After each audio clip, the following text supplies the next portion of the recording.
Welcome to my channel people. Author link will be on description. After he started connecting the dots inside his head, Minato started wondering what could be the reason I couldn't directly tell him what's going on, but he decided to put his trust in me and replied with a warm smile. I see. Well, I hope you can open up with us in the future.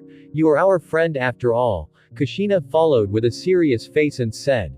That's true, Bakurio-kun. We'll always be here for you and share your burden anytime. Sorry guys, I couldn't tell you. After all, even I don't know exactly what's the origin of that thing or what it can do, so I rather keep as much of my secrets hidden from it as possible. I thought as I remembered the incident of discovering an orb of darkness hiding inside my heart and the terrible fear I felt when I heard a certain sinister whisper. I'm always watching you from where you can't perceive. Because of that event, I became determined not to reveal any of my secrets as much as possible, even to these people that I trust. Until the time to deal with that unknown danger comes, and I will make sure it regrets messing with me.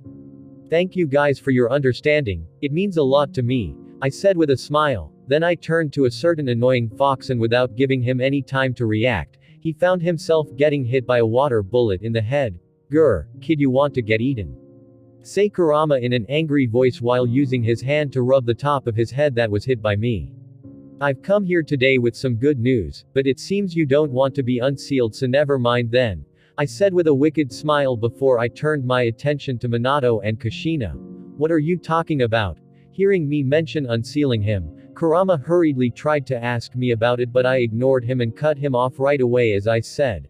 I got you guys a jutsu that can help you use your spirit forms better. Look into my eyes. My eyes started transforming into my 3-tomo Sharingan, and Minato and Kushina simply looked at the annoyed Kurama helplessly. Before they looked at my eyes, a lot of information was transferred to them, everything they would need to know on how to learn and use the spirit transformation jutsu. This information includes the hand signs required, along with notes from both the future Kushina and Minato who trained personally in this jutsu. And I even got some of the information Tsunade had about this jutsu that she was told by the man who mastered it, Dan Kato. So, it was no surprise that both Minato and Kushina were extremely surprised at the detailed description of the spirit transformation jutsu, and they understood right away that with this, it would save them at least 80% of the time to learn it. Minato was the first to finish processing all the information, and he simply gave me a deep look as he felt his thoughts about me having an ability related to time were much more true. As for Kushina, she woke up, her face full of surprise, and immediately said, Bakurio-kun, this is amazing. How did you get such a detailed way to train and use something as rare as the spirit transformation jutsu? I shrugged my shoulders and said, it was all luck. I was training one day with one of my shadow clones outside the village and I stumbled upon a notebook that belonged to Dan Kato. And I found these things in it. Hey kid, stop wasting time and tell M. Kurama's hopes rose again when he saw Minato's and Kushina's reactions to the jutsu I gave them and got even more excited at the thought of getting free. However, he was interrupted again, this time by Kushina, who seemed surprised. Dan Kato's notebook, isn't that Lady Tsunade's lover that died in the Third Ninja War? I nodded at her and said, indeed, just like how Minato is the only person who could learn the second Hokage's Flying Thunder God Jutsu. Dan Kato was the only person capable of learning his spirit transformation jutsu. I see, we were really lucky, said Kushina happily, before she followed by saying in a serious manner, but you should give that notebook to Tsunade-sama if you ever meet her, okay?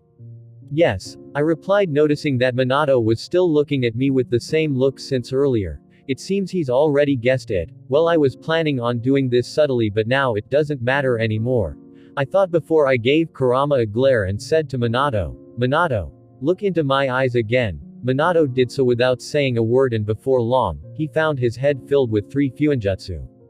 They were the Sun Seal that grants its user the ability to break free from most genjutsu, the 7 Stars Seal that creates a no chakra zone around its user that makes it very hard to seal them, and finally, the third one was the Roaring Thunder God Jutsu that I stole from Satoshi Yukisake. The first 2 are based on the theories we had to help Kurama. As for the last one, it seems Bakurio-kun really has an ability related to either seeing the future or time traveling. The first 2 fuinjutsu surprised him, but he actually could guess how they came to be. The last one, however, shocked him as it was almost tailor-made for his style, because if he learns this fuinjutsu, his fighting prowess would increase exponentially and he will be even more destructive and terrifying. Make it look like you came up with them, was the last thing I said to Minato inside the genjutsu before I dispelled it and my eyes started turning back to normal. What's going on? Said Kushina, curious at what could actually make Minato, who rarely loses his calm, become so surprised and even shocked. Oh, it's just a fuinjutsu I found out that could interest Minato and increase his fighting arsenal. Anyways, Naruto's waiting for me, I need to go now. Hey kid, wait. Yelled Kurama hurriedly. What are you yelling for? I said with a disinterested look on my face, which made Kushina and Minato chuckle a little. Grr, tell me, what news do you have about when I will be unsealed? Said Kurama expectantly. Oh, now that you mention it, I indeed had some good news for you, but you don't seem to want to hear them. I said with a smirk which annoyed Kurama even more, so this time he decided to threaten me. Tell me kid, or I won't give you any of my chakra again. What the hell, are you my girlfriend trying to threaten me with sex or something? I thought, and I couldn't help but laugh at it, which made Kurama even more agitated for not being taken seriously. Quadruple A brat, what are you laughing at? The wind from his scream almost blew me away, and seeing that I was pushing Kurama too far, Minato tried to meditate as he arrived between us and said with a nervous smile, Bakurio-kun, why don't you let it go this time and tell him the good news? I looked at this dumb huge fox with a smile and said, of course I can tell him, however, there's going to be a price. Kurama finally calmed down and decided to also take a step back and said, what do you want kid? Poor Kurama, he really wants to be freed, thought Kushina, feeling pity for Kurama who was getting played by a kid. However, she was surprised by what happened next. Because, the moment Kurama finished speaking, the smile disappeared from my face as I looked at him dead in the eyes and said, I want you to tell me everything you are hiding about my family's heirloom. Kurama's eyes contracted a little, and his expression froze. Meanwhile, Minato looked at this and let out a sigh as he thought, so he also noticed, huh? Grr. Kurama kept growling while looking at me while deep in thought as his eyes kept flickering from time to time in clear struggle. Meanwhile, Kushina shot Minato a curious look, and when she noticed that he was simply looking at this calmly, she immediately understood that he knew all along about this but didn't say anything to her. So, her curious look turned into a cold smile as she started thinking about how to punish him first this later, and it immediately caused Minato to feel chills down his spine, so he turned and looked at her apologetically.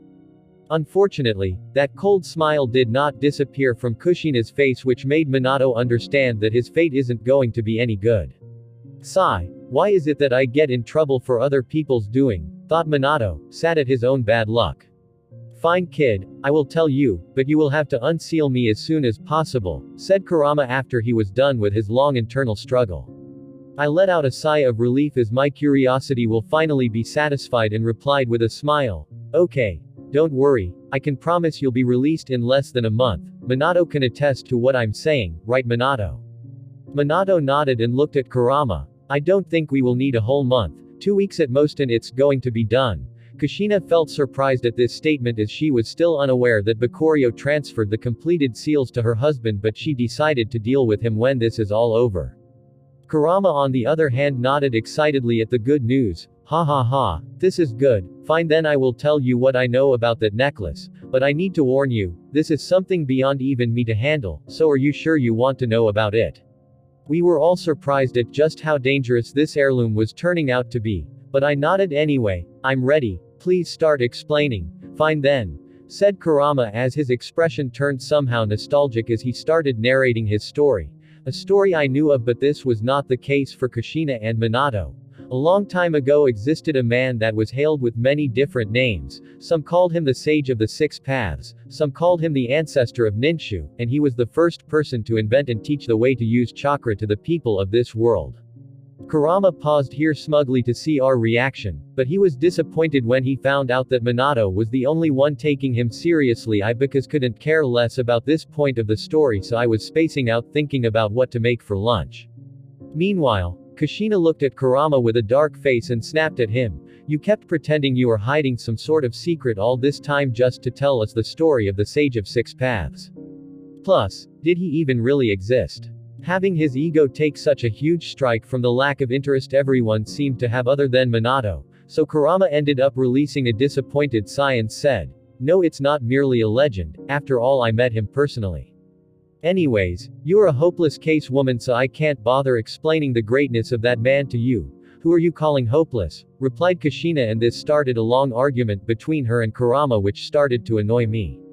Meanwhile, Minato was truly surprised as he thought, for Kurama to regard him so highly with great admiration. I never saw him mentioned anyone like this, even when I discussed with him about Madara Uchiha and the first Hokage. "Can you two stop bickering and just explain to me how's this related to the Sage of the Six Paths?" I said in annoyance, interrupting them, not wanting any more waste of my time. Kurama was pleased that I clearly believed him, unlike a certain Kushina which he shot a deadly glare before he continued his story. "Anyways, one day I remember visiting him before his death and I found him accompanied with a certain annoying toad and they were discussing about this necklace in a severe tone. Apparently, the old sage found it by chance buried in some ancient ruin, and when I asked him about its use, he said that he couldn't find out. However, he felt a strong amount of both space and time attributes emanating from it and guessed that it might be connected to another world. After that, I believe he sealed it away, but I don't know how it ended up in your family." After Kurama finished his explanation, I fell deep in thought as I started to think about all the possibilities related to this necklace. According to the letter left by my parents, this necklace was passed down in our family for generations. As for how it ended up in the hands of an Uchiha family, it's possible that after Hagoromo died, Indra, who's the ancestor of the Uchiha, stole it and gave it to his descendants later on for some reason. However, what is worrying is that even someone as talented as Minato, who has a great affinity with the space element, couldn't feel anything from the necklace, and if not for the seals engraved on it, no one would think of it as something special. So, for Hagoromo to consider it something from another world, it seems I should try that ability on it. "What are you thinking about, Bakurio-kun?" asked Minato, who noticed me deep in thought while Kushina kept asking Kurama about what he knew about the Sage of Six Paths, to no avail as it invoked the sad memory of knowing that his lifespan was cut short because decided to create the tailed beasts. "I'm trying to find out if this necklace is a blessing or a curse, that's all," I said with a sigh. "Don't worry about it, I'm sure we will understand its purpose in the future," said Minato with a kind smile, trying to cheer me up. And I couldn't help but smile back before I said wickedly while shooting Kushina a glance, "I hope so too. At least I know your future is as dim as mine, ha ha ha ha ha." Minato's expression darkened a little when he remembered what was waiting for him, especially when Kushina turned to look at us just when I said this and her hair started to slowly rise up. So with a smile I left the seal space while waving them goodbye. "This guy is really making me regret being nice, tch, thought Minato as a certain red-haired storm slowly approached him. Back to my house, I finally opened my eyes and I found myself faced with a very bored Naruto, which made me feel guilty for letting him wait for so long, so I said, "Yo Naruto, I'm back, finally. What took you so long?" replied Naruto as some energy started returning to his face.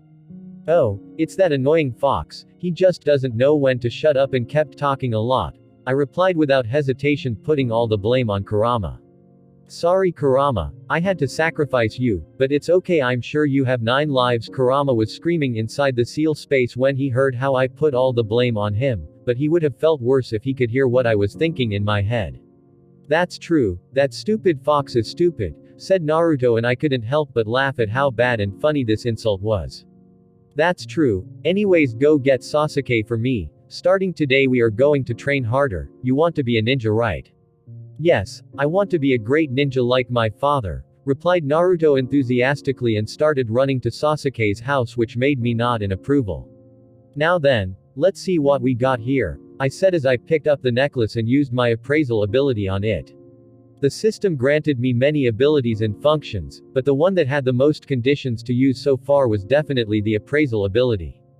There are 2 applications of this ability: either you use it on people where it will show you their name, level, stats, and abilities, or you use it on items and it will show you a general description of what they are along with their function. For example, when I use this ability on my basic Heartless necklace, I get the following description: name, Heartless necklace, basic type, accessory, level, none, weight, 21.5 grams. Description: this is a cheap imitation of the legendary Heartless necklace made from the fangs of a nightmare bat. Function: Plus 10% to Genjutsu power and to Genjutsu resistance. Requirements. Compatible bloodline. However, the information you get depends on many factors and it doesn't always show you everything, whether it be when you use it on humans or items. For items, I found that they could be categorized into the following ranks: trash, basic, advanced, rare, epic, legendary. As for humans, they are categorized in titles: normal, elite, mini boss, boss. Most of the cage level ninja have boss or mini boss titles, meaning that these people at the same level are far stronger than their counterparts. And this is what limits my ability, because I found out that the appraisal works fine on normal people and basic items as long as there's not more than 15 levels of difference between us. However, this margin grows smaller, and the smaller it is, the more the rank or the title grows higher, and it could be summarized as fellow. Basic, normal, 15 levels max. Advanced, elite, 10 levels max. Rare, mini boss, same level or less. Epic, boss, I need to be at least 15 levels higher. So, I generally couldn't make much use of this ability in the war, especially when used on cage level ninja, as other than their name, I get nothing else. And so, as I was going to use this ability on this necklace that even Hagoromo thought so highly of, I wasn't expecting much appraisal, I said in my head while looking at the beautiful necklace that I was holding in my right hand, and immediately, a screen appeared in front of me: name, type, accessory, level, weight, 18 grams, description, function, requirements. My eyes dilated a little bit as I thought, am I dreaming? Even the Kohaku no Johei, that was a legendary item, didn't have all of its information hidden, and I could at least see its rank. This one, however, even its rank is stated as. Now I'm sure this is not something from this world. No one is strong enough to make something of such high grade here, not even Hagoromo. As my thoughts reached this point, my heart started racing a little as I thought about something. The Kohaku no Johei, if used by someone without enough chakra, it will immediately drain them of every drop of chakra they have until end up dead. So, what would happen to me if this thing activates and starts draining my chakra? And I can't even be sure if I could load, as this thing had space and time energies when Hagoromo found it, so it might affect my ability. Certain death, I muttered, and for the first time since coming to this world, I felt how close death can be in the various ways it might knock on your door. So, without hesitation, I put that necklace in my inventory and decided to never touch it again unless I can decipher its purpose or have enough power to handle it. TCH, I can't relax at all, can I? I couldn't help but let out a sigh and tried to push this thing out of my head. -5 minutes later, the sound of two kids arguing over nothing approached the front door of my house, bringing a smile to my face. Good thing you two don't have to suffer, I thought as I opened the door, and to no surprise, there was someone else accompanying them. It was Itachi, who already detected but still pretended to be surprised when I saw him. I shot him a glance before I turned my attention to Sasuke and Naruto and said, "Okay, you two, stop bickering this early in the morning. We are going to start your training, and the first thing I need you to do is run 5 laps around the Uchiha compound. The first one to finish it will be the winner." The moment I finished what I was saying, I could see fire lighting up in their eyes, ready to settle who was better. And without any hesitation, they both turned around and started running while yelling at each other. "I will definitely win. No, I will win." And so, I was freed from this plague for a while and turned to handle the bigger one. After seeing them go far away from us, I turned my attention to Itachi, who was smiling while looking at them. "So, what do you two want this early in the morning?" I said while yawning. Itachi's eyes flashed for an instant as he thought, "What a monster," and not long after, Shisui flickered and landed beside Itachi with an apologetic face as he said, "Sorry for bothering you. Hokage-sama said he wants to talk to you about something." What does Fugaku want? And why are these two trying to test me? How annoying. I thought before I replied. "Okay, where's he?" "He's waiting for you at the Hokage's office," replied Shisui with a smile on his face. "Okay, I'm going then. Goodbye," I said and started moving towards the Hokage's office, ignoring them both. Shisui shot Itachi a serious look before he went back to his apologetic face and said, "Wait, Bakurio," said Shisui. I turned back to him and tilted my head, waiting for what the hell he wants, and he quickly said, "Itachi and I were also invited for this meeting. Let's go together." Many thoughts started racing in my mind, but all they can see was me shrugging my shoulder and nod at them before I started walking again. As we were leaving the Uchiha compound, Itachi couldn't help but ask, aren't you going to leave a note or something for Naruto and Sasuke? They might get upset if they don't find you when they finish their little challenge. Ho, thinking about your little brother you creep. I thought before I replied without even looking at them. It's fine. I left a clone in my house. Shisui and Itachi exchanged another look secretly before they turned to stare at my back in wariness as they thought. We actually didn't detect the presence of his clone at all. Shisui decided to quickly change the subject, so he said, by the way, thank you for all that you did for the village and the clan. I can't imagine how serious this situation could have turned to if not for your plan and even risking your life in fighting Danzo. Oh, I know what it could have turned into if I let go on with your stupidity. Still, this is the first time he's talking so sincerely. It seems like he's not a hopeless case. I thought before I replied, well, I did it for myself so you don't need to thank me. Shisui didn't know what to say to such a selfish reason.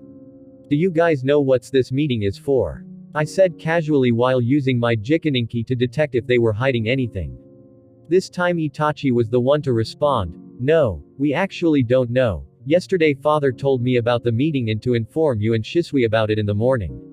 So, I got Shisui before we came to visit you. I see. I replied before I went into silence and they did the same. Our walk was short and before long, we reached the Hokage's office and one of the Hokage's guards led us in right away before he left, and to my surprise, this place was kind of crowded. There was Fugaku sitting down, and beside him standing up were Hiruzen and Shikaku. I quickly greeted them before I went straight to the point, so what's this meeting for? The room went silent before Fugaku, who was sitting down, his hands on the desk and his chin resting on them, looked me in the eye and stoically said, this meeting is for you. Or if I rephrase this better, we want to ask, who are you? My eyes dilated as this simple question kept repeating itself on my head before I thought, well, this is unexpected, who are you? Asked Fugaku, not mincing his words and causing all the attention of the people in the room to be focused on me. So, it has all come to this, huh? Now that the situation is kind of stable for both the clan and Konoha, he finally decided to clear his suspicions, huh? I thought as I looked apathetically at Fugaku, feeling betrayed by his lack of trust, and seeing how I was looking at him made him feel uncomfortable. Or was it the people in the room that pushed him to ask about this? I thought as I looked at everyone in the room with the same look. Shikaku didn't flinch at all, while Hiruzen only heaved a long sigh. As for Shisui and Itachi, I could see they were on guard ready for anything unexpected. So, with a clearly disappointed face, I finally asked Fugaku directly, I'm going to ask you 2 questions and I need you to answer them honestly before you receive the answer to your question. Silence filled the room as everyone waited for Fugaku's decision, but surprisingly he nodded and said, go ahead, ask them. The first question is simple, what did I do that made you ask this question? I said to Fugaku, completely ignoring the rest of the people in the room as they didn't matter to me. Fugaku's reply came immediately and without hesitation, as he said, you know too much, and your background doesn't match what you became. Explain further. I said, and this time Shikaku was the one that stepped forward with a stack of paper in his hand and said, allow me to explain in the Hokage's place. I nodded at him and he started reading from his stack of paper. Name. Bakurio Uchiha. Parents. Son of Yakumo and Uzume Uchiha. Age. 5 years old. Talent. Trash bloodline. Diluted evaluation. Not worth training. This is your old evaluation, and here's the new one. Name. Bakurio Uchiha. Parents. Son of Yakumo and Uzume Uchiha. Age. 5. Talent. Monstrous bloodline. Very high evaluation. A highly dangerous individual with extremely good social skills and a high level of kenjutsu, taijutsu, and ninjutsu that allows him to hold off a cage-level ninja for a while. Origins suspected. After Shikaku read me everything, there was no change in my eyes, so he continued reading more. Now, if you were in our position, how would you perceive a person who transforms from a nobody with such low evaluation to a very dangerous individual in the span of a month or so without any apparent backing? And he seems to have critical information about many things that no one should know, and even seems to be using secret jutsu from other clans. The last point was clearly hinting at my use of shadows while fighting against Danzo. Does he think no one other than his Nara clan's bloodline could master the use of shadows? Unfortunately, for you I have a better bloodline than yours, I thought as I remembered the reward of a certain quest one completed during the war. Back at the war after I completed my last fight in the Kumo front, I received a notification: quest serial killer, kill 100 people.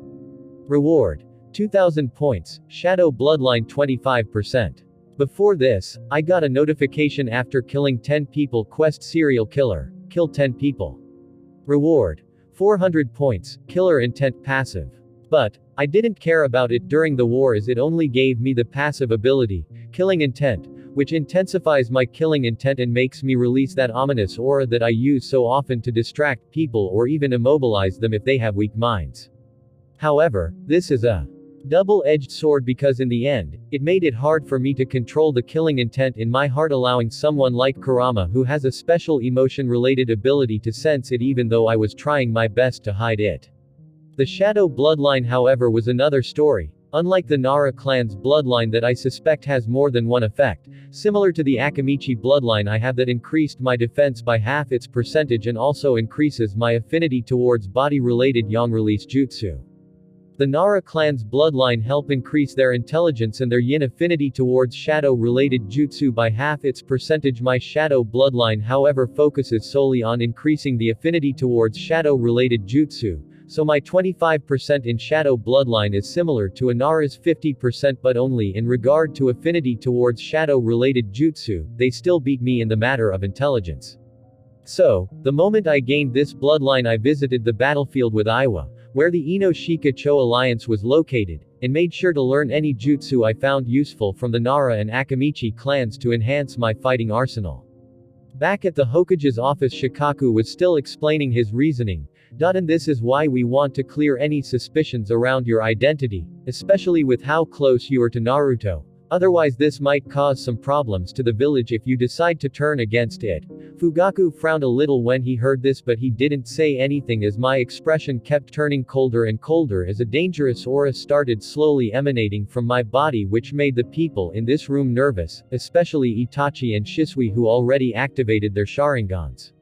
Second question, and this is only for Fugaku to answer, I said, looking straight into his eyes, and once he nodded I simply asked, do you trust me?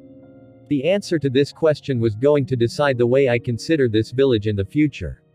Fugaku felt like a boulder was put on top of his chest as he knew he was going too far by interrogating me like this even after all the things I did for him and the clan. Noticing how uncomfortable Fugaku was, Hiruzen decided to insert himself in the conversation to pacify things out while letting out a sigh.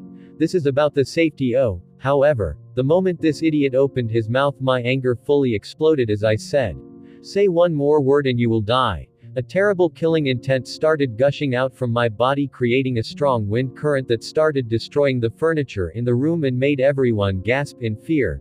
Just what kind of monster are we provoking? Thought Shikaku as his eyes widened in surprise. How many people do you have to kill to have such a killing intent? Thought Shisui in sadness. As for Itachi, he could only think of one thing. How's it possible for such unfairness to exist in this world? What would happen if such power lands in the wrong hands? Other than Fugaku that simply kept staring at me in surprise and guilt, the people in the room were shocked to different degrees, and even the Anbu and the Hokage's guard were alarmed by this.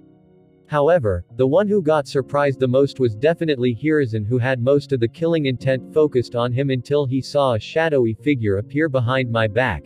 It was a black humanoid with a black and sharp sickle in its right hand raised horizontally, and before he could gather his wits, he found the sickle was already on his neck. Sweat started pouring from his head and he couldn't help but swallow his saliva in a fear that only kept increasing the longer the silence continued, until it was interrupted by Fugaku when he said, I will give you my answer.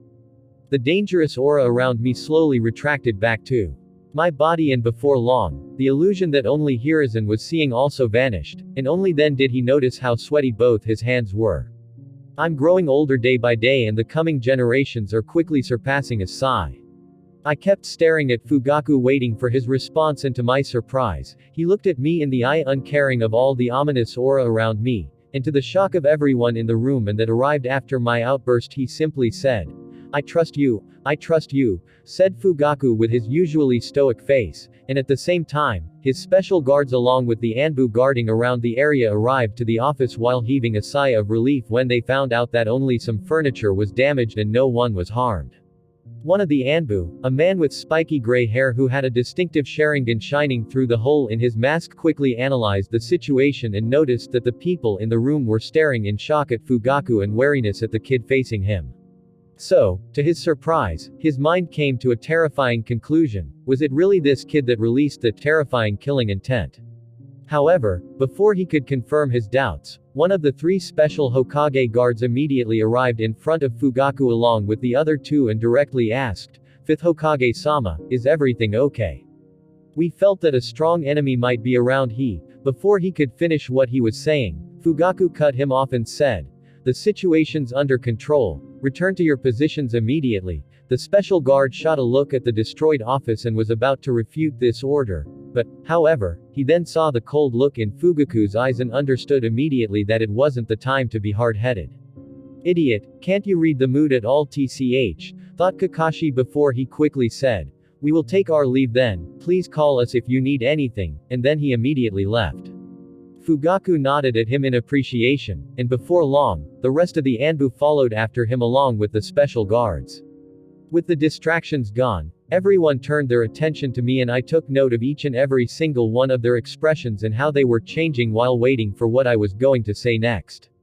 A smile couldn't help but break on my face, a genuine smile that made them wonder if they truly experienced that horrifying killing intent from the same person.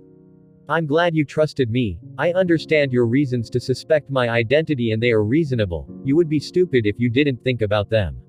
However, I can't expose my secrets, at least not now. However, I can help you put everything concerning this matter to rest," I said with a smile. "Please, I really trust you but I still want to put our minds at ease," said Fugaku, clearly offering me a chance not to explain myself to him, but to the village. "Thank you," I said in my mind while looking at Fugaku before I turned my attention to the people in the room that were looking at me suspiciously. Why's my father putting this much trust on Bakurio? It almost seems like he considers him. Itachi's heart was suddenly filled with disappointment, something that escaped the notice of everyone in the room except for the one that understood him the most. "Shisui. The reason you can trust me is simple. I have many people I care about in Konoha so I can't allow any harm to befall it," I said, but Shikaku shook his head and said, "This reason is very commendable, but this alone is not enough to offset the hidden danger you could pose." I nodded at him. "I understand. That's why I also made a plan to help the village." A mastermind like Shikaku was immediately intrigued by how the village could be helped and the rest of the people in the room also felt the same, including Itachi, who cared deeply about the village. So without hesitation Shikaku said, "Please elaborate more. Take a look at this," I said as I handed Fugaku a scroll while thinking. "Your trust isn't going to go to waste, my friend."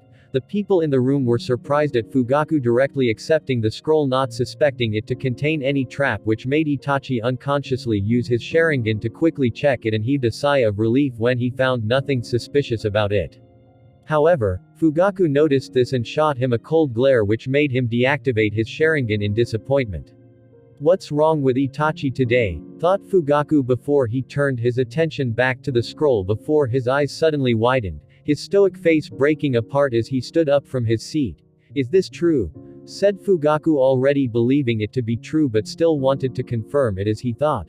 "If the content of this scroll's true, it seems we barely avoided a huge disaster." I calmly nodded at him with a serious look on my face, and the people in the room finally couldn't hold back their curiosity anymore, so they asked, "What's wrong, Fugaku?" asked Hiruzen, and with a slightly shaken hand, Fugaku didn't respond and simply handed the scroll that felt heavy to him, who had an even more exaggerated reaction as he read through it, along with Shikaku, who broke out in a cold sweat and felt a fear he never felt before. "I never thought we were digging our grave to such a degree. I really failed my duty as a military advisor and Jonin commander," thought Shikaku with a heavy heart. "This is no joke. Are you sure of the content of this scroll?" asked Hiruzen with a dark countenance that only appears when he's about to go to war. And the answer he received was a simple yes. Shisui's and Itachi's curiosity got ignited seeing the reactions of all these grown-ups, so they tried to take a look at the scroll. However, Hiruzen immediately closed it, letting them only catching a glimpse of its title, Konoha's Destruction. What's all of this about? Thought Itachi as he shot his friend a wondering look, but Shisui was as puzzled as him, if not more, as he gave the kid facing the current Hokage a deep look. This information cannot leave this room, understood, said Fugaku with a scary face while emanating a dangerous aura, and everyone agreed with him immediately, including the two clueless Uchiha geniuses. Itachi, Shisui, leave at once, ordered Fugaku. Itachi and Shisui were elite, so they didn't act childish and immediately left, understanding that the situation was beyond them. And once they left, a heated discussion started concerning the content of the scroll. I wrote this scroll yesterday and I included in it all the information I collected about the spies planted here by each hidden village, as well as the consequences of Danzo's action if he truly forced the Uchiha to rebel, and what would have happened if the other villages interfered at that point. Bakurio, how did you come across all this information? Asked Shikaku with a serious face. I told you, I can't disclose my secrets, but you can trust me, I only want what's good for the village, and I'm sure you already have an idea about the validity of this information. After all, some of them people mentioned are already suspected for being spies, but you just couldn't find proof of it. Now however you have the evidence you need. It seems I really failed this village and almost caused its destruction, said Hiruzen with a sigh, and I couldn't agree more with what he said. You should handle this situation carefully. As for me, soon I will be leaving the village and hopefully I will bring with me a surprise, I said with a smile before I simply disappeared in a puff of smoke. Fugaku looked at this for an instant and couldn't help but burst out laughing. What Koto Amatsukami? What Amatsu Mikabashi, Fugaku's Mangekyo ability? That kid probably guessed our purpose from the start and he was testing me. I almost messed up again. Meanwhile, the people in the room simply stared in shock at just how easily they were all played. It seems that Fugaku didn't disappoint me and it all turned out all right in the end, I thought as I received the memories from the shadow clone I sent to the meeting. Konoha's going to be occupied for a while with the matter of the spies, so it's time to solve a few problems of my own once and for all, and the key to many of them lies in the hands of one person. Tsunade I muttered while watching the two kids training in front of me, throwing kunai and shurikens on different targets on the trees. Ag, why can't I get it right? Groaned Naruto, annoyed that whatever he throws doesn't even connect with the tree. And to add salt to the injury, right after Sasuke made a move *tob all his throws almost hit a bullseye, which in turn made him look smugly at Naruto in a challenging manner as he said, "Hey, I will be the first to surpass Bakurio." "Oh really? We will see about that," replied Naruto, accepting the challenge, not backing down at all before he started training harder. I couldn't help but smile at these kids putting me as their goal. Dreams are nice to have, even unachievable ones. I then started thinking seriously about my next course of action. I need to find Tsunade and test out a certain theory to revive Minato and Kushina. There's also the matter with Mukai's kid. I need to help treat his illness to gain Mukai's true loyalty. I don't want to lose such a precious talent or forcefully control him again. And then there's Jiraiya. Jiraiya was the best person I can find and learn how to control natural energy from, or at least gain some experience in this regard, so meeting him was necessary for recharging the system. Well, first let's see what that bastard is doing, I thought before I retrieved the communication device Minato and Kushina created, and I immediately sent my chakra into it. Somewhere in the land of fire, a man was walking out of a village in disappointment while smoking casually. Just where am I supposed to find that woman? TCH, she's clearly making sure to erase her trail wherever she goes, said Mukai with a face full of irritation at the thought of the time he's going to waste to find Tsunade, but he kept consoling himself with the thought that she might be capable of healing his son, so it was worth it in the end. He then was about to take out a map from his pouch to check for the location of the next village or city nearby with a famous gambling establishment, but his action was interrupted when he sensed something vibrating. What's this? Mukai's irritated expression immediately disappeared, and what replaced it was an eerie calmness as he entered his fighting mode, but then when he retrieved the item that was vibrating, he finally remembered what it was. Oh, so it's that item the kid gave me to communicate with him from a distance, huh? He said I need to put my chakra into it to use it. Without wasting much time, Mukai started injecting some chakra into the device. Hello there Mukai, do you miss my voice? A slightly distorted voice traveled to Mukai's ears and he wasn't sure what irritated him the most, the voice or its owner. This device will stop working if I cease injecting chakra into it, right? Said Mukai apathetically, threatening to stop the conversation, so I quickly replied, "TCH, you are no fun at all as always. Anyways, I found Tsunade, so you can stop looking for her, thanks." "For nothing," I said, to the shock of Mukai. "What? How did he find her this fast? Not even the elders of Konoha know her location. It seems I underestimated this kid." "Where?" replied Mukai with some interest in his voice, and I simply said, "Meet me at the southern lake in 6 hours," I said as I stopped transmitting my chakra without waiting for this idiot's response. "Sigh. Kids these days," muttered Mukai before he suddenly vanished like a phantom and started going south where the southern lake was located. It was a very popular location close to the border of the Land of Fire and the Land of Tisa. He knew about it. Back at Konoha, after I stopped injecting my chakra into the device, I turned my attention to Naruto and Sasuke and said with a smile, "Hey guys, want to go on a trip with me outside of Konoha?" The moment Naruto heard me, he immediately threw away the shurikens and kunai he had in his hands and arrived in front of me in a yellow flash. "WTF? Are you Minato or something?" I thought before I heard Naruto excitedly talk with a wide grin on his cute face. I'm going, let's go right now, this is going to be fun." Sasuke also arrived soon after with an excited face, but he hesitated a little bit as he said, "I will need to ask mother first." "Go ahead then, ask her, and don't take too long because I'm setting off in 15 minutes, I said with a smile, and Sasuke quickly turned around and started running to his house. I then turned my attention on the mess these kids left behind, bringing a frown to my face before I released a sigh and started extending chakra strings from my fingertips and collecting all the kunais and shurikens on the floor and embedded on the trees.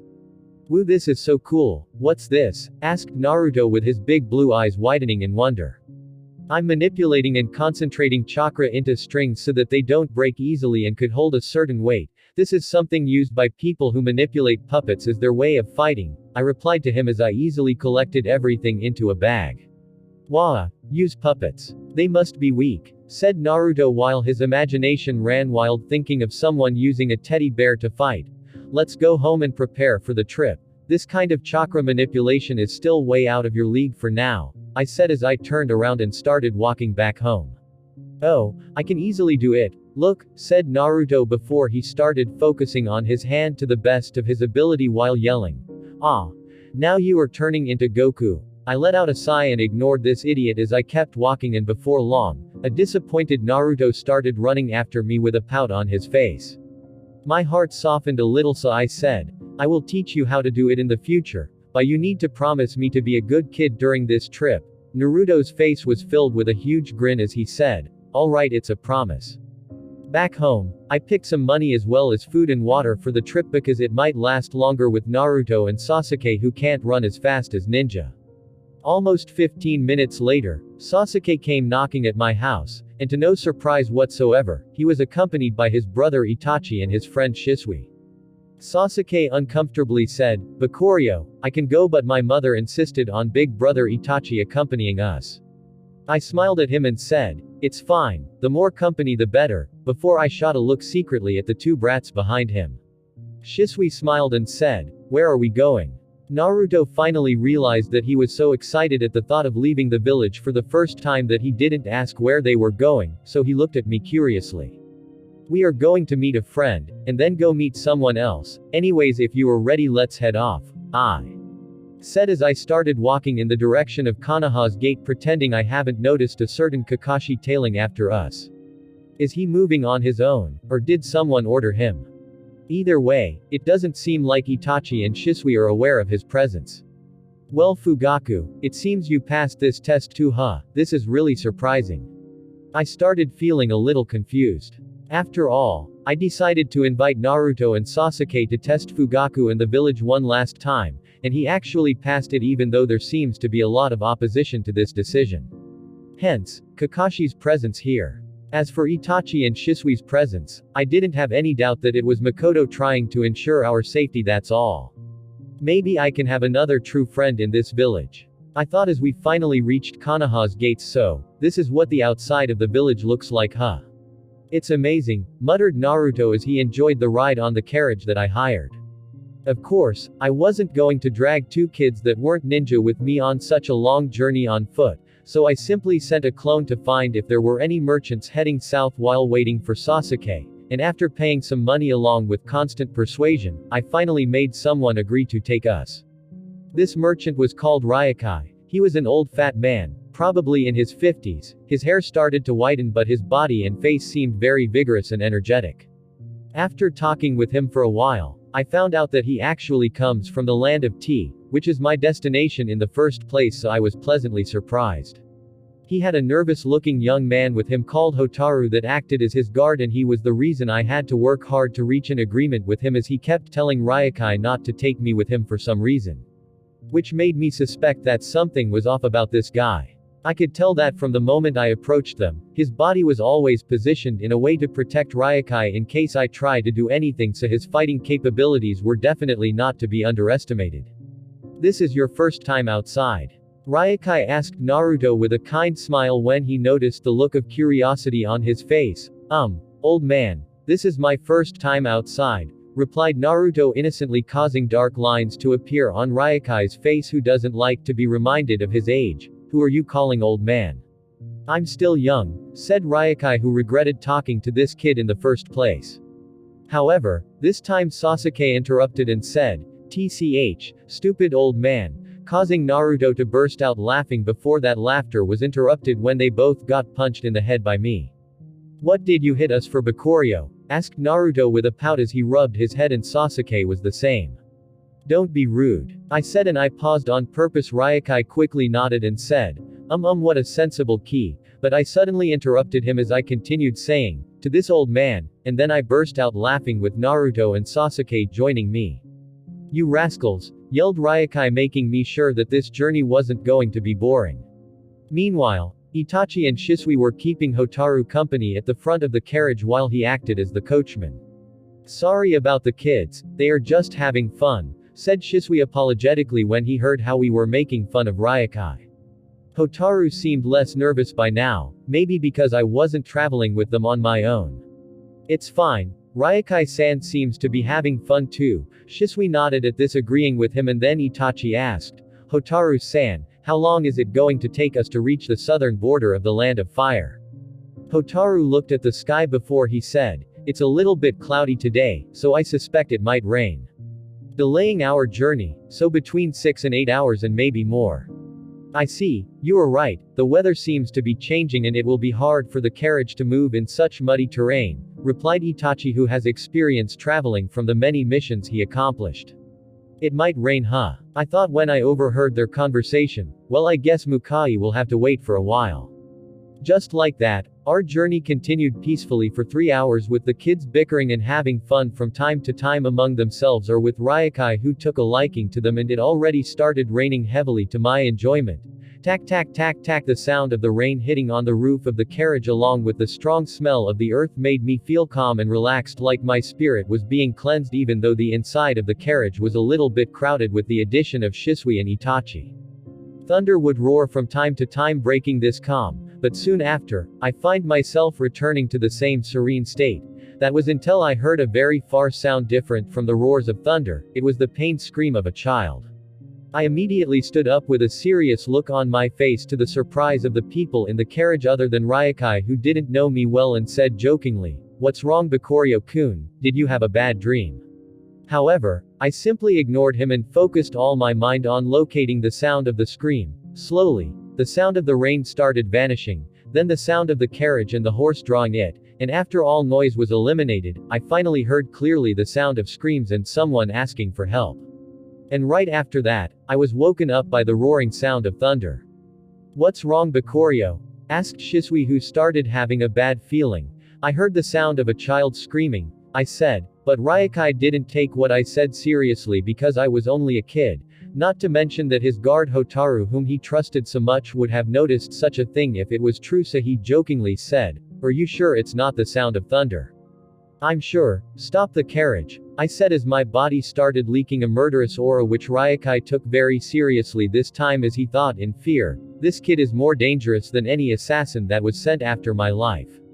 The carriage immediately stopped as Hotaru opened the door holding a dagger in his hand without any of his previous nervousness on his face, but Shisui immediately stood in front of him and said, "Stop.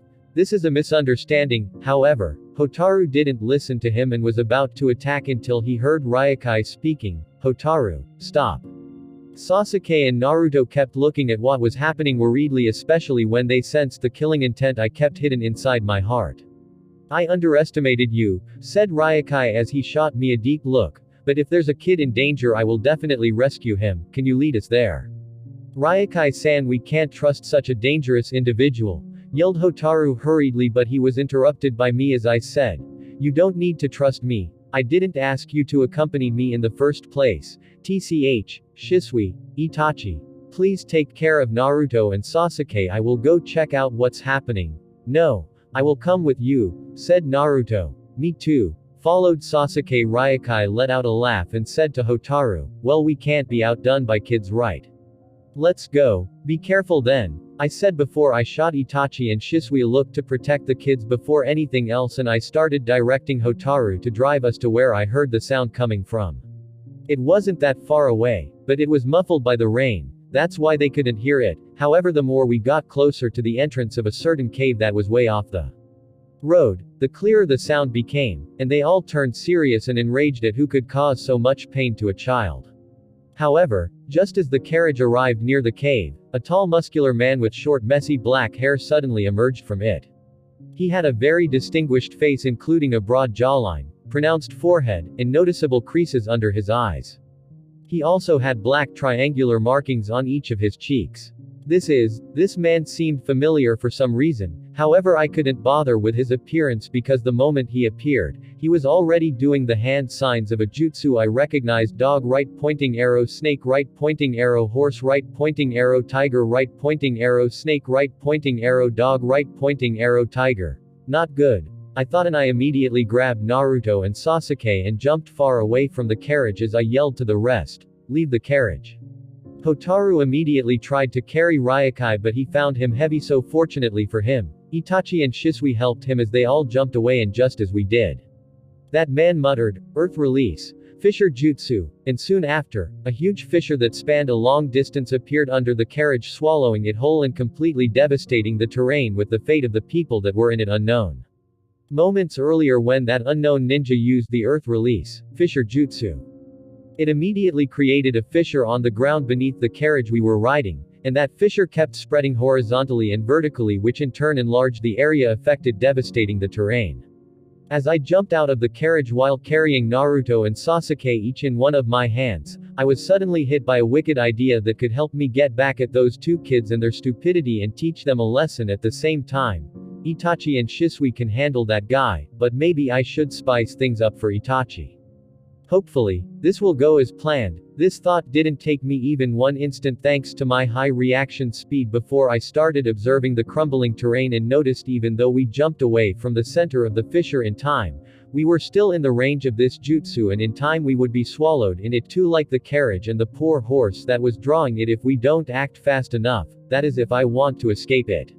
While still in the air above the fissure, I noticed Itachi exchanging a mutual look with Shisui before they quickly started doing similar hand signs and inhaled a huge amount of air to cast a jutsu I knew.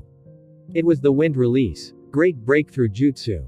They both exhaled the air they accumulated at the same time, creating a strong air current that helped propel them from the range of the fissure along with Hotaru and Ryokai.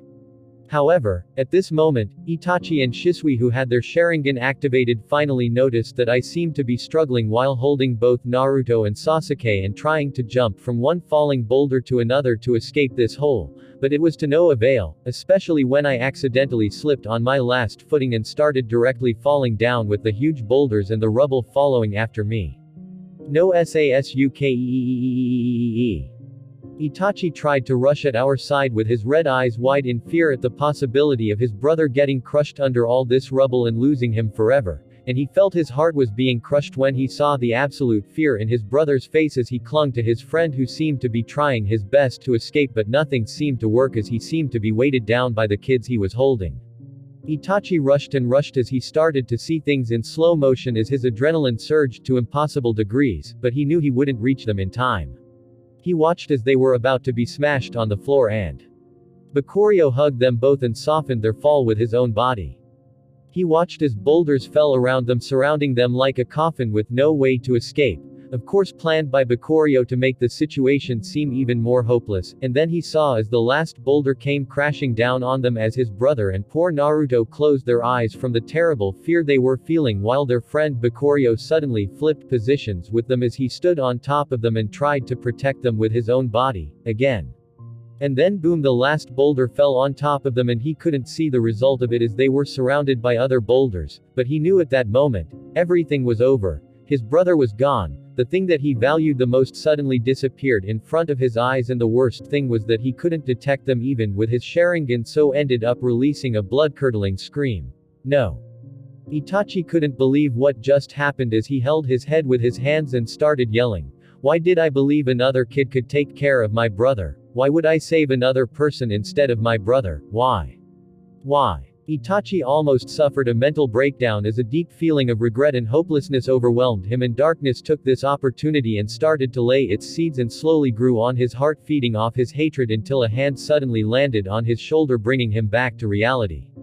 When Itachi raised his eyes, he saw the deep sorrow in his friend's eyes as he said to him, "We are under attack, we can't let our guard down." Itachi's eyes suddenly ignited with deep hatred and anger, and to the horror of Shisui, the three tomo on his blood-red Sharingan started slowly changing into three spiraling curves around the pupil as Itachi said with pure venom in his voice, "That's right, it's all that bastard's fault. I will make sure he will suffer the full extent of this wrath I'm feeling." The moment Itachi finished saying this, he immediately rushed to the entrance of the cave where that man was still standing with a terrifying speed, unaware that he just awakened one of the most terrifying Mangekyo Sharingan. Shisui's eyes widened in surprise as he sadly whispered, "So now you have them too, huh?" Before he immediately flickered and rushed to the man that caused his best friend such great anguish. Fudo, the man who caused this fake tragedy, stared arrogantly as Itachi was rushing at him and said, "TCH, you Konoha ninja are really like cockroaches, why don't you just die all at once?" Itachi's rage intensified when this guy called his now dead brother a cockroach, so he immediately took out a kunai and rushed at Fudo, aiming to stab his throat. However, Fudo was no joke, as he was also very proficient in close combat, using his advantage in physical strength to its full potential. But Itachi was an Uchiha, and not any Uchiha, but a monstrous talent, and now one with a Mangekyo Sharingan to boast, so he easily saw through all of Fudo's blows before he even initiates them, which immediately forced the latter on the defensive. Fudo's arrogance started to subside a little when he saw that this kid he was facing was no joke, so he created some distance between them and said, "TCH, kid, the fight is just stop," but he was immediately interrupted by someone who wasn't interested in his blabbering.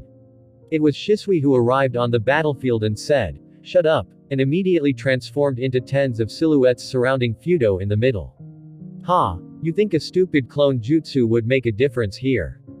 Fudo's arrogant expression returned, but it quickly crumbled again when these clones started attacking, making him realize the danger he was in. "These are all real. Impossible. I didn't see him do any hand signs, yet the reality was in front of him and he was immediately taken by surprise as Shisui landed a hit on his back. Yet to his surprise, his attack simply created sparks when it landed, and Fudo immediately retaliated, but his hand simply passed through the body of the Shisui that just attacked him.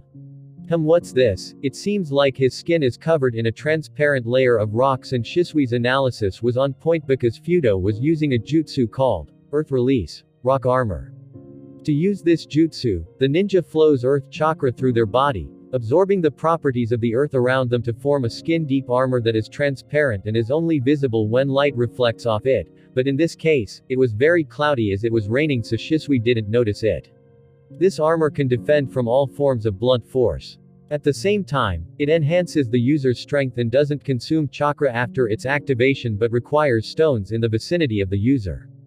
Fudo looked at one of the Shisuis and said, "I finally realize who you are. You are the famous Shisui of the body flicker, huh? Well, I will make sure yo." Suddenly a loud noise appeared behind Fudo, along with a strong light, and before he could react, a hand coated in lightning impaled him on the back, going through his heart and out of his chest. Fudo started coughing blood as he tried to turn his head and look at the man who murdered him in cold blood, but he died and only caught a glimpse of the kitsune mask the man was wearing and the blood-red eye that was looking at him with absolute apathy as he died. Then, the lightning slowly disappeared as the man who appeared out of nowhere retrieved his bloodied hand and looked at Itachi's eyes, who was hiding and preparing a finishing blow while Shisui was working as a distraction with astonishment on his face. These eyes. The Uchiha are really rising. I wish you were here to see this. Obito, someone else appeared whose eyes are also different, thought Kakashi, who just sneaked behind Fudo and killed him using his famous Chidori. What are you doing, Kakashi? This kind of death is too easy for him, yelled Itachi with his eyes still full of anger, not satisfied with this quick outcome as he was planning to capture this man and torture him to quench his hatred. But a voice suddenly yelled from behind him to his surprise, shining upon the darkness that was growing in his heart and slowly dispersing it, "Big brother." Itachi immediately turned around and looked at the source of this voice before he immediately rushed at his little brother, and they both hugged with tears falling from their eyes. As Itachi was tearfully hugging Sasuke in his arms and telling him how thankful he was that he survived. He was surprised when Sasuke looked at him proudly and his eyes started slowly turning blood red and one tomo appeared inside of them, so he couldn't help but exclaim in disbelief, "Sasuke, you actually awakened your Sharingan." Sasuke puffed his cheeks and nodded proudly while saying, "Soon, I will be like you, brother." Itachi couldn't help but think about the eyes he himself awakened and have yet to discover their abilities before he shot his friend Shisui and a certain kid a deep look and thought, "I finally understand you, Shisui. I too hope Sasuke doesn't need to awaken them, and if that day ever arrives, hopefully it will be like this." Meanwhile, I approached Shisui and Kakashi, who were investigating Fudo's identity from whatever items he left behind.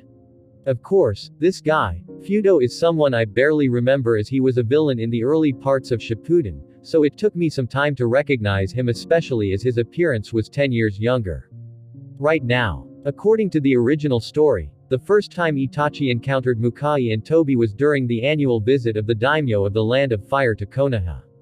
Itachi was 8 years old at the time and only a genin. He was part of Team 2 along with Tenma Izumo and Shinko Inari, and because their team was the best at that time, mainly thanks to Itachi being part of it, they were granted the honor of joining the escort of the daimyo, which was a great honor. Of course, the daimyo wasn't going to be simply escorted by a mere genin team, so he had with him a group of Anbu which Mukai was a part of, as well as 2 members of the 12 Guardian Ninja Guards. The 12 Guardian Ninjas are a group of people gathered from all around the Land of Fire and whose sole purpose is to guard and protect the daimyo of the Land of Fire even at the cost of their own lives. They were all proficient in their own ways, and all of them were at least Jonin level. The most well-known member of this group is Asuma Sarutobi, the son of the 3rd Hokage, a Jonin respected by everyone in Konoha. However, this simple incident of escorting the daimyo that was supposed to be a peaceful journey proved to be a turning point for many people, because during this escort mission, they ended up being approached by a masked man pretending to be a fool, so no one took him seriously and they let their guard down. That is everyone other than Itachi, who quickly warned his friends to be careful, and Mukai, who is never not careful and possibly even sleeps with both eyes open. Once Tobi was near enough to the group and they were finally about to consider him as a threat, it was already too late as he took them by surprise, and before they could react they were absorbed into a genjutsu, showing just how terrifying he was, catching all of these people in a genjutsu.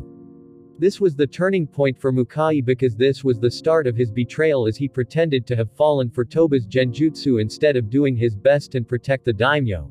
After all, with his Byakugan, it would be very hard to land him in a genjutsu even if the user is an Uchiha. Unless they were using the ability of a Mangekyo Sharingan. Not to mention that he was being careful from the start. As for Team 2, only Shinko landed prey to Toba's assault, while Itachi and Tenma has some proficiency in genjutsu and were ready for it, so they were able to evade it in time.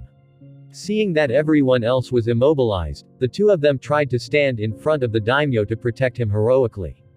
But, while Itachi was careful and kept trying to analyze the situation first before taking action, Tenma was hot-headed and immediately rushed at Tobi recklessly while wielding a kunai, and even though Itachi tried to stop him, it was already too late as his attack simply passed through Tobi, who then turned around and killed him to the horror of Itachi. This was the turning point of Itachi, who experienced his first true loss, the loss of his friend and teammate, and the grief from this incident was so great to the point that he directly awakened a two-tomo Sharingan and vowed to protect those dear to him, especially his little brother. As for his other teammate Shinko, she immediately decided to abandon her dream of being a ninja and settled down in Konoha as a civilian.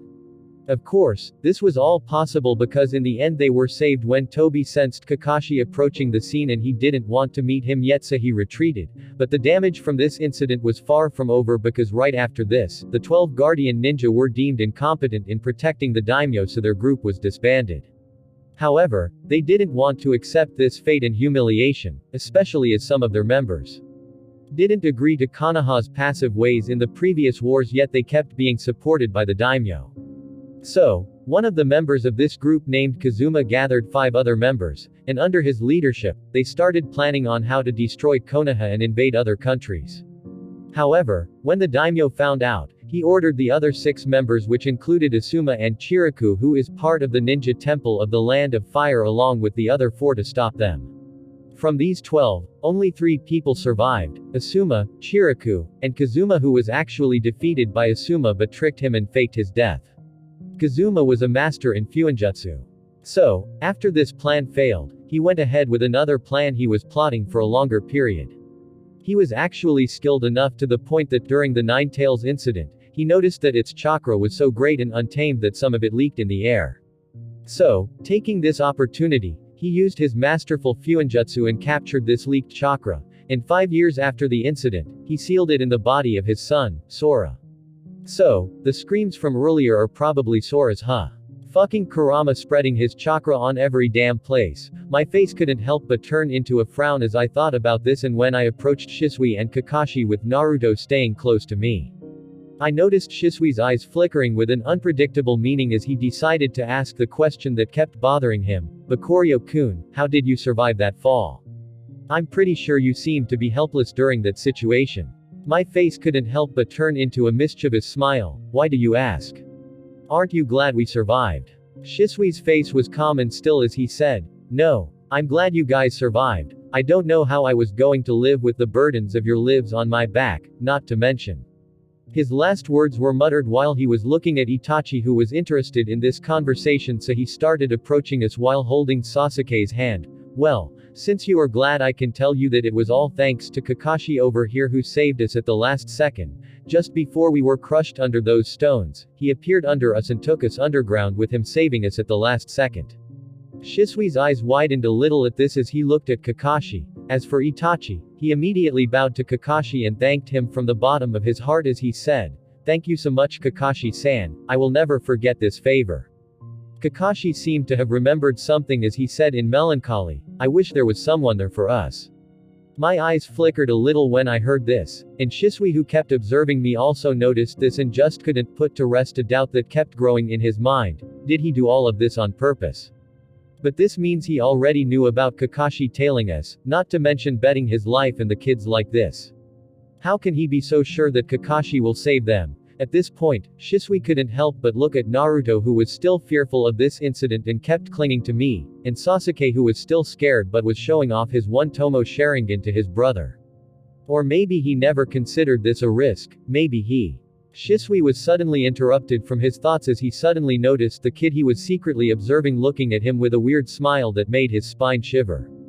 After sending W warning to Shisui so that he stops observing me like a creepy stalker, I casually retrieved a scroll and walked towards Fudo's body, then I placed it on top of him and did a simple hand sign which sealed the body inside of it. This is the Ninja World's version of a portable inventory. However, it could only contain non-living objects inside it, otherwise it would have been great. Afterward, I put that scroll inside my bag and turned to Kakashi, who was watching me with a weird expression behind his mask. Thank you so much for saving us, but now is not the time for this. After all, we have yet to find the boy that was screaming in agony. Kakashi gave me a deep look, and before he could respond, 2 people approached us. They were Hotaru and Ryokai, who immediately started thanking Itachi and Shisui for helping them. Thank you, kids. I can't imagine what would have happened to me if you didn't offer your help. Itachi, whose eyes were now back to normal, shot them a complicated look because not long ago he was blaming himself for helping these strangers instead of his brother, which almost ended up with him losing him. Shisui, who noticed his friend's dilemma, nodded at them with a smile. Don't mention it, we are traveling together after all, so we need to take care of each other. Hotaru nodded at Shisui with appreciation, and they didn't mind Itachi's silence as they simply assumed that he was still shocked by almost losing his little brother. It was then that Kakashi, who was interrupted by them, spoke. Bakurio's right, we can't waste our time here. We still haven't found the kid that was screaming, although the sound seems to have subsided. Shisui nodded at him and gave me one last sneaky look before he turned around and started walking toward the entrance of the cave. You were right, let's check out this cave. That man seemed to be protecting it when we came, but then he suddenly stopped as if he just thought of something.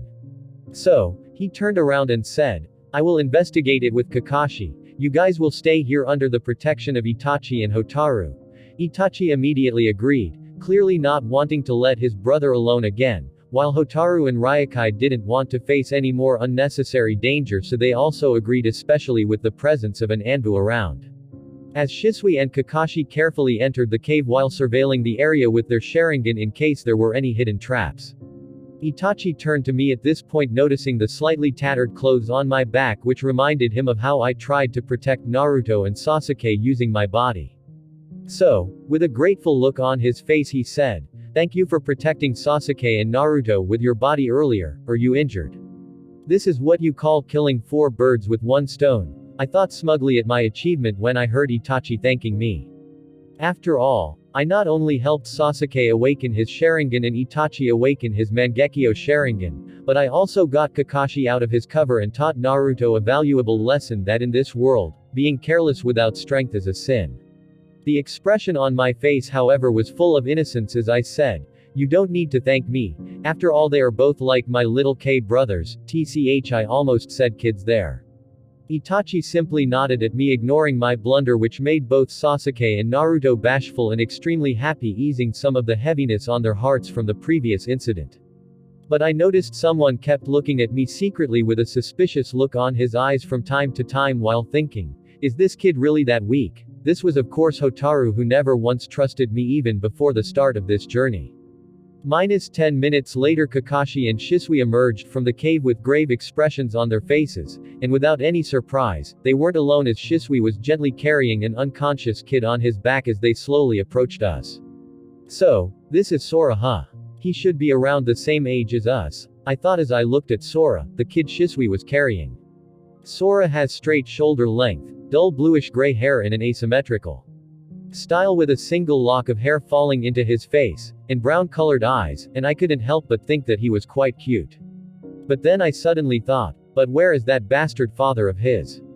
I was surprised at how little time they took to locate Sora, as they didn't seem to have gone through any kind of battle. After they arrived at our location, I directly asked them, what did you find? Kakashi didn't want to speak as he simply shot Naruto a look, while Shisui struggled a little before he said, when we entered the cave, we found a huge ritual room covered in various seals clearly made by a master in Fuinjutsu. As for this kid, he was laying on his back on a raised altar in the middle of the room where all the seals seemed to be converging, but we don't know their purpose as of yet. But we are sure that this was the cause for the kid's screaming. From the look Kakashi gave Naruto, I can assume they already know what was done to this kid, but they probably don't want to discuss this in front of strangers, especially when the matter concerned the Nine Tails chakra. There was no change in my expression as I thought of all of this before I said, did you find anyone else inside? Shisui shot me a weird look as he thought, does he know something about these people? But he calmly shook his head and said, no, other than this kid, we didn't find anyone else. I see, I said with a calm look, with no one noticing the deep darkness swirling in my eyes as I detected someone watching us from afar.